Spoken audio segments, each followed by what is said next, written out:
Manappuram finance இந்த கம்பெனியில் பார்த்தா என்கிட்ட ஒரு 200 ஷேர்ஸ் இருக்குது. அந்த 200 ஷேரை பார்த்தா செல் பண்ணிடலாமா இல்லை அப்படியே வச்சுக்கலாமா அப்படின்னு சொல்லிட்டு ஒரு சின்ன சந்தேகத்திலே இருக்குது.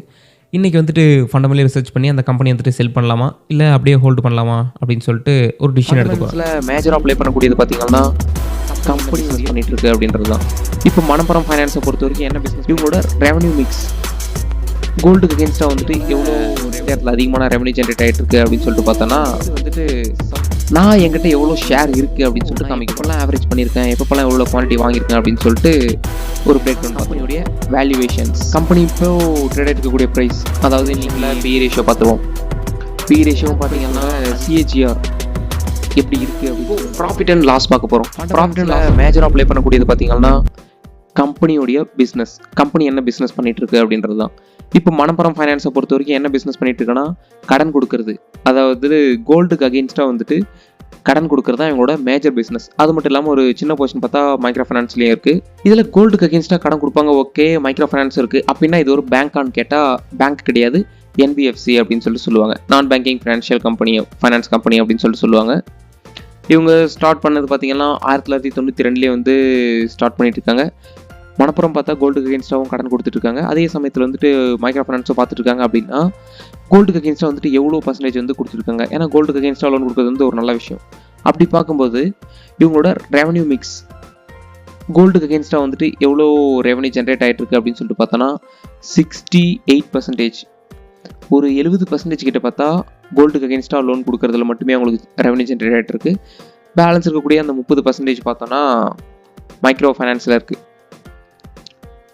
அதுக்கடுத்து வந்துட்டு இவங்களுக்கு இருக்கக்கூடிய லொக்கேஷன் வைஸ் இந்தியாவில் எந்த இடத்துல அதிகமான ரெவன்யூ ஜென்ரேட் ஆகிட்டு இருக்கு அப்படின்னு சொல்லிட்டு பார்த்தோன்னா சவுத் இந்தியா, அதாவது தமிழ்நாடு, கேரளா, ஆந்திரா, கர்நாடகா இந்த ரீஜியனில் பார்த்தா இவங்க செம ஃபேமஸ். நார்த்தில் பார்த்தோன்னா 17% வச்சுருக்காங்க, வெஸ்ட்டில் வந்துட்டு 10%, ஈஸ்ட்டில் 10% இருக்குது.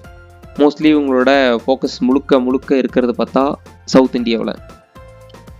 இதெல்லாம் வந்துட்டு எதுக்கு ஹெல்ப்ஃபுல்லாக இருக்குன்னா நமக்கு கிளியராக தெரிஞ்சிருக்கும், சவுத்தில் இருக்கக்கூடிய ஏதோ ஒரு ஃபேக்டரில் வந்துட்டு ஒரு கம்பெனிஸ் வந்து அடி வாங்குது, சவுத்தில் இருக்கக்கூடிய மேஜர் ஸ்டேக் வச்சிருக்கக்கூடிய ஒரு கம்பெனி அஃபெக்ட் ஆகுதுன்னா அடுத்ததாக யார் இருக்காங்க அப்படின்னு சொல்லிட்டு பார்த்தா நம்மளோட மணப்புரம் தான் இருக்கும். அப்போது இந்த கம்பெனிக்கு வந்து பெனிஃபிட்டாக இருக்கும்.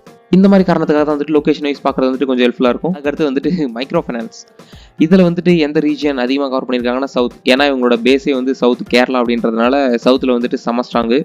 நார்த்தில் 16%, ஈஸ்டில் 10, வெஸ்ட்டில் 10 அப்படின்னு சொல்லிட்டு வழக்கம் போல் இருக்குது. இது வந்துட்டு ஓவரால் பிரேக்கப்பு. இது வந்து கோல்டுக்கு அகேன்ஸ்டாக, இது மைக்ரோ ஃபைனான்ஸ்க்கு அகேன்ஸ்டாக. இப்போது ஓவரால் பிரேக்கப்ஸில் பார்த்தா 63%. அது எப்படி பார்த்துருந்தாலே அவங்க வந்து ஒரு 60% 65% வந்து சவுத்துலேயும், ஒரு 17% 16% பார்த்தா நார்த்லேயும், பேலன்ஸ் 10% பார்த்தா ஈஸ்ட்லேயும் வெஸ்ட்லேயும் வச்சுருக்காங்க. அதுக்கு அடுத்த சார்ட் வந்து என்ன அப்படின்னு சொல்லிட்டு பார்த்தோன்னா கோல்டுக்கு அகேன்ஸ்டாக வந்து அவங்க லோன் கொடுத்துட்ருக்காங்க, ஆஃப்லைன்லேயும் கோல்டுக்கு அகேன்ஸ்டாக லோன் கொடுத்துட்ருக்காங்க, ஆன்லைன்லேயும் கொடுத்துட்ருக்காங்க. இப்போது எதில் எவ்வளோ பர்சன்டேஜ் வந்து கான்ட்ரிபியூஷன் இருக்குது அப்படின்னு சொல்லிட்டு பார்த்தோன்னா ஆன்லைன் மூலிமா கோல்டு லோன் பார்த்தா 57% இருக்குது, ஆஃப்லைனில் பார்த்தா 43% வந்து கோல்டு லோன் கொடுத்துட்ருக்காங்க. மார்ச் 2019 பார்த்தோன்னா ஆஃப்லைனில் வந்துட்டு 61% இருக்குது. இப்போ பார்த்தோன்னா அது 43% குறைஞ்சிருச்சு. ஆன்லைனோடது பார்த்தா இன்க்ரீஸ் ஆயிருக்கு. ஸோ 57% பார்த்தீங்கன்னா ஆன்லைனில் இன்க்ரீஸ் ஆயிருக்கு. இது வந்துட்டு ஒரு நல்ல சைனான்னு கேட்டால் எஸ், எல்லாரும் வந்துட்டு ஆன்லைன் மூவ் ஆகிட்டு இருப்பாங்க. ஆஃப்லைனில் போகிறத வந்து ரெடியூஸ் பண்ணிவிட்டு இவங்க ஆன்லைன்லேயும் ஃபோக்கஸ் பண்ணி அதுக்கான மார்க்கெட் ஷேரை வந்துட்டு ஓன் பண்ணிட்டு இருக்காங்க. இது உண்மையாகவே நல்ல விஷயம் தான். அதுக்கடுத்து வந்துட்டு ப்ராஃபிட், எங்கேருந்து அதிகமான ப்ராஃபிட் வந்து ஜென்ரேட் ஆகிட்டு இருக்கு அப்படின்னு சொல்லிட்டு பார்த்தோன்னா அவங்களோட செக்மெண்ட் வைஸ் ரெவன்யூ ஜென்ரேட் ஆகிறது பார்த்தா சேல்ஸ் நடக்கிறது என்னமோ 68% தான் கோல்டில், ஆனால் ப்ராஃபிட் பார்த்தோன்னா 81% பார்த்தா அவங்களுக்கு கோல்டில் ப்ராஃபிட் வந்துட்டு இருக்கு. மைக்ரோ ஃபைனான்ஸில் என்ன தான் 31% கிட்ட அவங்களோட ரெவன்யூ இருந்தாலும் ஆனால் அவங்களுக்கு கிடைக்கக்கூடிய ப்ராஃபிட் என்னவோ 18% தான். அப்படி பார்க்கும்போது கோல்டில் தான் அவங்களுக்கு நல்ல ப்ராஃபிட் இருக்குது. ஏன் மைக்ரோ ஃபைனான்ஸில் இந்த கம்மியாக இருக்குது? அவங்களோட சேல்ஸ் வந்து லிட்டரலி பார்த்தா நல்லா தானே இருக்குது, ஒரு 30% கிட்ட தானே இருக்குது மைக்ரோ ஃபைனான்ஸில். அப்புறம் ஏன் ப்ராஃபிட்டில் மட்டும் அவ்வளோ கான்ட்ரிபியூட் பண்ணலன்னா பேங்க்கை விட கம்மியான இன்ட்ரெஸ்ட் ரேட்டுக்கு வந்துட்டு இவங்க லோன் கொடுப்பாங்க மைக்ரோ ஃபைனான்ஸில். அதனால தான் இவங்களுக்கு வந்துட்டு ப்ராஃபிட்டில் அடி விழுது. அவங்க வந்து கோல்டில் எந்த அளவுக்கு அதிகமாக ஃபோக்கஸ் பண்ணுறாங்களோ அந்தளவுக்கு ப்ராஃபிட் பார்த்தா அவங்களுக்கு கோல்டில் வரப்போகுது. மைக்ரோ ஃபைனான்ஸை விட கோல்டில் தான் அவங்களுக்கு வந்து மார்ஜின் அதிகம். பாரோயிங் எங்கே பார்த்தோன்னா 79% வந்து பேங்க்லேயும், என்சிடிஸில் பார்த்தீங்கன்னா 14%, அதர்ஸில் வந்துட்டு 3.7% இருக்குது. அசட் வைஸ் பிரேக்கப் பார்த்தோன்னா கோல்டில் 73%, மைக்ரோ ஃபைனான்ஸில் 27% கிட்ட இருக்குது. ஓகே, இப்போ பார்த்தீங்கன்னா பிரேக்கப் வந்துட்டு பக்காவாக கொடுத்துருக்காங்க. கோல்டில் வந்துட்டு எக்ஸாக்டாக எவ்வளோ நம்பர்ஸ் பர்சன்டேஜ் 51% பார்த்தா கோல்டில் போயிட்டுருக்கு. மைக்ரோ ஃபைனான்ஸில் பார்த்தா 26%, வெஹிக்கிள் லோன் போயிட்டுருக்கு, வெஹிக்கிள் ஃபைனான்ஸ் பண்ணிகிட்டு இருக்காங்க, அதில் 9.8. எம்எஸ்எம்இயில் பார்த்தா அதாவது கம்பெனிஸ்க்கு கொடுக்கக்கூடிய கடன், மீடியம் ஸ்கேல் கம்பெனிஸ் கொடுக்கக்கூடிய கடன் பார்த்தா 7%ல் இருக்குது. ஹவுசிங் ஃபைனான்ஸ் பார்த்தா 3.6%ல் இருக்குது. இப்போ லொக்கேஷன்லேயே வந்துட்டு பார்த்தீங்கன்னா அர்பனில் வந்துட்டு 35%, செமி அர்பனில் பார்த்தா 34%, மெட்ரோ சிட்டிஸில் பார்த்தோன்னா 21%, ரூரலில் 10% லோனும் வந்துட்டு அவங்க கொடுத்துட்ருக்காங்க. ஓகே, அந்த இடத்த ஃபோக்கஸ் பண்ணி யாரும் செல் பண்ண நினைக்க மாட்டாங்க. எல்லாரும் வந்து மெட்ரோ நோக்கி போயிட்டு இருக்கும்போது தலைவன் மட்டும் நான் அர்பனில் வந்து மார்க்கெட் ஷேரை கெயின் பண்ணுறேன்னு சொல்லிட்டு கெயின் பண்ணிட்டு இருக்காப்புல. ஏன்னா அர்பனில் இருக்கக்கூடிய மக்களுக்கு தான் கடன் தேவையை வந்துட்டு பார்த்தோன்னா கோல்டை வந்து பிளட்ஜ் பண்ணிவிட்டு கடன் வைக்குவாங்க. அர்பன்லேயும் ரூரல்லையும் இருக்கக்கூடிய மக்கள், மெட்ரோலையும் இருக்காங்க. ஸோ 21% இருக்குது தானே செய்கிறான்னு கேட்டால் பேலன்ஸ் இருக்கக்கூடிய 80% கான்ட்ரிபியூஷன் பார்த்தா அர்பன்லேயும் ரூரல்லையும் தான் இருக்குது. அவங்களோட ஃபுல் ஃபோக்கஸும் அர்பனில் இருக்கிறதுக்கான காரணம் என்ன அப்படின்னு சொல்லிட்டு கேட்டோன்னா அங்கே இருக்கக்கூடிய மக்களுக்கு தான் வந்துட்டு கோல்டை பிளட்ஜ் பண்ணி கடன் வாங்க வேண்டிய தேவை இருக்கும். மோஸ்ட்லி பார்த்தா கம்பெனியோடைய பிஸ்னஸ் என்ன, எங்கெங்கெல்லாம் எவ்வளோ சேல் பண்ணிட்டு இருக்காங்க, எவ்வளோ ப்ராஃபிட் பண்ணிட்டு இருக்காங்க அப்படின்னு சொல்லிட்டு ரொம்ப கிளியராக பார்த்துருப்போம். அடுத்து வந்துட்டு நான் என்கிட்ட எவ்வளோ ஷேர் இருக்குது அப்படின்னு சொல்லிட்டு காமிக்க போகிறேன். எவ்வளோ ஷேர்ஸ் வந்து நான் வச்சுட்ருக்கேன் மணப்புரமில், எவ்வளோ ப்ராஃபிட்டில் இருக்குன்னு பார்ப்போம். என்னோட ஹோல்டிங்ஸில் பார்த்தோன்னா மணப்புரமில் வந்து 200 குவான்டிட்டி ஷேர்ஸ் இருக்குது. ஆவரேஜாக என்ன ப்ரைஸில் வாங்கியிருக்கேன், ஏன்னா ஒரே டைமில் நான் வாங்க கிடையாது ஷேரை, நான் ஒவ்வொரு டைமும் கீழே விழும்போதெல்லாம் நான் ஆவரேஜ் பண்ணிட்டு இருந்திருப்பேன். அப்படி பார்க்கும்போது 99 ருபீஸ்க்கு வந்துட்டு நான் வாங்கியிருக்கேன் ஆவரேஜ் ப்ரைஸ். இப்போ என்ன ப்ரைஸில் ட்ரேட் ஆகிட்டு இருக்குன்னா 215 ரூபாயில் ட்ரேட் ஆகிட்டு இருக்கு. இப்போது ப்ராஃபிட்டில் மட்டும் பார்த்தா 21,211 ரூபா பார்த்தா ப்ராஃபிட்டில் மட்டும் இருக்குது. ஓவராலாக என்னோடய இன்வெஸ்ட்மெண்ட் ப்ராஃபிட் எல்லாத்தையும் சேர்த்து பார்த்தா 43,060 ரூபாயில் இருக்குது. எத்தனை பர்சன்டேஜ் வந்து மொத்தமாக க்ரோ ஆகிருக்கு உன்னோட ஷேர் அப்படின்னு சொல்லிட்டு கேட்டோன்னா 116% பார்த்தா க்ரோ ஆகிருக்கு. இது கொஞ்சம் அதிகமாகவே இருந்திருக்கும், நான் ரீசெண்டாக ஆவரேஜ் பண்ணிகிட்டு இருந்தேன், அதனால் பார்த்தா கொஞ்சம் ரெடியூஸ் ஆகிருக்கு. இப்போது நான் எப்பப்பெல்லாம் ஆவரேஜ் பண்ணியிருக்கேன், எப்பப்பெல்லாம் எவ்வளோ குவான்டிட்டி வாங்கியிருக்கேன் அப்படின்னு சொல்லிட்டு ஒரு பிரேக் டவுன் பார்த்துருவோம். இங்கே நமக்கு கிளியராக தெரியும் நான் என்னென்ன டேட்லாம் எவ்வளோ குவான்டிட்டி வந்துட்டு வாங்கியிருக்கேன் அப்படின்னு சொல்லிட்டு. இங்கேருந்து பார்ப்போம். 2022 பிப்ரவரியில் பார்த்துருந்தா ஒரு 20 குவான்டிட்டி வாங்கியிருக்கேன் 128 ரூபாய்க்கு. அப்புறமா 10 குவான்டிட்டியாக அப்படியே வாங்கிட்டு போயிருந்திருக்கேன். 2022 மே மந்தில் பார்த்தா ஒரு 50 குவான்டிட்டி வாங்கியிருக்கேன் 88 ரூபாய்க்கு. நான் வாங்கினது என்னமோ 128 ரூபாய்க்கு தான் வாங்கியிருக்கேன். அதுக்கப்புறம் ஒவ்வொரு டைம் நான் வாங்கின ப்ரைஸை விட கம்மியாக போகும்போதும் நான் வந்துட்டு கண்டினியூவாக வாங்கிட்டு இருந்திருக்கேன். இப்போ இருக்கிறதுலே லோயஸ்ட் ப்ரைஸ் 88ல் போகும்போது பார்த்தா நான் 50 குவான்டிட்டி வாங்கியிருக்கேன். 84க்கும் போயிருக்கு. மறுபடியும் பார்த்துருந்தா ஒரு 30 குவான்டிட்டி வாங்கியிருக்கேன். இந்த மாதிரி எப்போல்லாம் நான் வாங்கின ப்ரைஸ்லேருந்து கம்மியான ப்ரைஸுக்கு போகுதோ அப்போல்லாம் வந்துட்டு நான் கண்டினியூவாக ஆவரேஜ் பண்ணியிருக்கேன். அதனால தான் என்னோட ஆவரேஜ் ப்ரைஸ் பார்த்தா 99ல் இருக்குது. அதுக்கப்புறம் பார்த்துருந்தா ரீசெண்டாக அங்கே ஒரு 8 குவான்டிட்டி ஆட் பண்ணியிருக்கேன். 157 ரூபாய்க்கு வாங்கியிருக்கேன். நான் இந்த ஷேரை 88க்கும் வாங்கியிருக்கேன், 157க்கும் வாங்கியிருக்கேன். ஃபஸ்ட் டைம் இன்வெஸ்ட் பண்ணும்போது 128 ரூபாய்க்கு வாங்கியிருக்கேன். இதிலிருந்து என்ன தெரியுது அப்படின்னா உனக்கு ஷேரை வாங்க தெரில அப்படின்னு சொல்லிட்டு நிறைய பேர் கமெண்ட் பண்ணலாம். யாராலையும் வந்துட்டு இருக்கிறதுலே பாட்டம் பாயிண்ட் இதுதான் அப்படின்னு சொல்லிட்டு சொல்லவே முடியாது. அதனால வந்துட்டு எப்பெல்லாம் சான்ஸ் கிடைக்குதோ அப்போல்லாம் ஷேர்ஸை வாங்கிட்டே இருக்கணும். இந்த டைமில் பார்த்துருந்தா ஒரு சின்ன டிப் இருந்தது. ஓகே, இந்த டைமில் வாங்கி போடுவோம் அப்படின்னு சொல்லிட்டு நானும் கொஞ்சம் ஷேர்ஸ் வந்து வாங்கி போட்டிருக்கேன். எப்போனா மே ஜூன் மந்தில் 2024ல் இப்போ ரீசெண்டாக தான் வாங்கியிருக்கேன். XIRRல பார்த்தா எவ்வளோ கொடுத்துருக்கு ஆவரேஜாக அப்படின்னு சொல்லிட்டு பார்த்தோன்னா 42%. சரியான பர்சன்டேஜ். இதெல்லாம் ஒரு நல்ல பர்சன்டேஜ் பார்த்தா க்ரோத் இருந்திருக்கு. இதிலிருந்து என்ன தெரிய வருது அப்படின்னு சொல்லிட்டு கேட்டோன்னா நாம் வந்துட்டு என்ன தான் அதிகமான ப்ரைஸில் வாங்கியிருந்தாலும் எப்போல்லாம் ஷேர் ப்ரைஸ் கீழே விழுதோ அப்போ பேனிக் ஆகாமல் நல்ல ப்ரைஸில் கிடைக்கும்போது நம்ம வந்துட்டு ஷேர்ஸை வந்துட்டு கண்டினியூவாக இன்வெஸ்ட் பண்ணிகிட்டே இருக்கணும். சப்போஸ் அப்படி இன்வெஸ்ட் பண்ணிகிட்டே இருந்தாலும் நமக்கு வந்து நல்ல ப்ராஃபிட் ஆப்வியஸாக கிடைக்க தான் போகுது. இப்போ வந்துட்டு என்னோட போர்ட்ஃபோலியோ பார்த்தாச்சு. அடுத்து என்ன பார்க்க போகிறோம் அப்படின்னு சொல்லிட்டு கேட்டோன்னா கம்பெனியோடைய வேல்யூவேஷன்ஸ். கம்பெனி இப்போ ட்ரேட் ஆகிட்டு இருக்கக்கூடிய ப்ரைஸ், அதாவது இன்றைக்கி வீடியோ ஷூட் பண்ணுறது பார்த்தீங்கன்னா சண்டே, ஃப்ரைடே க்ளோஸ் ஆனது பார்த்தீங்கன்னா 215 ரூபாய்க்கு வந்து க்ளோஸ் ஆயிருக்கு. 0.7% பார்த்தா நெகட்டிவில் க்ளோஸ் ஆயிருக்கு. மார்க்கெட் கேபிட்டல் பார்த்தா 18,220 கோடி வந்து மார்க்கெட் கேபிட்டலாக இருக்குது. PE ரேஷியோ பார்த்தீங்கன்னா 8.1 PE ரேஷியோவில் இருக்குது. ஒரு 5 வருஷத்துக்கு முன்னாடி ட்ரேட் ஆன ப்ரைஸ் பார்த்தீங்கன்னா 120 ரூபாயில் இருந்திருக்கு. இப்போது அது ட்ரேட் ஆகிட்டு இருக்கக்கூடிய ப்ரைஸ் பார்த்தீங்கன்னா 215 ரூபா, அதாவது 120 ரூபாயிலேருந்து 220 ரூபா கிட்ட வந்து ட்ரேட் ஆகிட்டு இருக்கு. அது நல்லா கீழே விழுந்திருந்து பார்த்தீங்கன்னா 2022 இந்த மாதிரி 82 ருபீஸ்க்கு வந்து இருக்கிறதே லோயஸ்ட் போயிருக்கு. நம்ம இந்த ரீஜன்லாம் நம்ம தான் ஷேர்ஸில் வந்து இன்வெஸ்ட் பண்ணியிருந்தோம்ல, ஸோ நீங்களும் பார்த்துருந்தீங்க. இங்கே பாருங்கள் 84லையும் இன்வெஸ்ட் பண்ணியிருப்பேன்.